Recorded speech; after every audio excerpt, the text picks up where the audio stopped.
बिस्मिल्लाहिर्रहमानिर्रहीम। अस्सलाम वालेकुम। 2 साल के एक तवील अरसे के बाद उम्रा ऑपरेशन ओपन हुआ, लेकिन आज 17 जनवरी 2022 को सऊदी एयरलाइन ने एक नोटिस जारी किया है जो उम्रा ज़ायरीन के लिए एक बहुत बुरी खबर है। सऊदी एयरलाइन की जानिब से जो नोटिस जारी हुआ है उसमें कहा गया है कि अब जो भी शख्स उम्रे के लिए सऊदी अरब आएगा उसको करंटाइन पैकेज ज़रूर लेना पड़ेगा।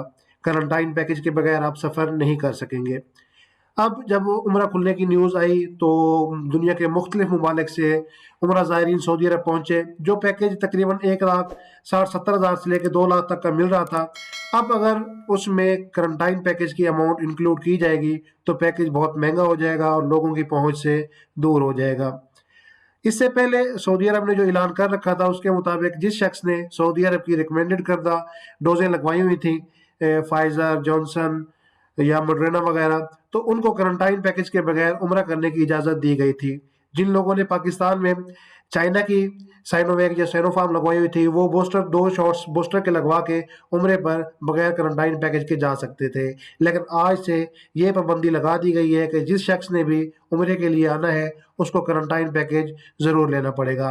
अगर आप अपना करंटाइन पैकेज आप अपना उम्रा पैकेज परचेज कर रहे हैं तो करंटाइन पैकेज के बगैर बिल्कुल परचेज ना करें, इसके बगैर आपको सफ़र नहीं करने दिया जाएगा। नाज़रीन, उम्रे से मुतल्लिक़ ये एक छोटी सी अपडेट जो आपके साथ शेयर की है। अगर हमारी ये वीडियो आपको पसंद आई है और आपकी मालूमात में इजाफा हुआ है तो हमारे चैनल को सब्सक्राइब करना ना भूलें और साथ लगे घंटी के आइकन को दबा दें ताकि हमारी आने वाली हर नई वीडियो सबसे पहले आपको मिले। अगली वीडियो तक दीजिए इजाज़त। वस्सलामु अलैकुम वरहमतुल्लाहि वबरकातुहू।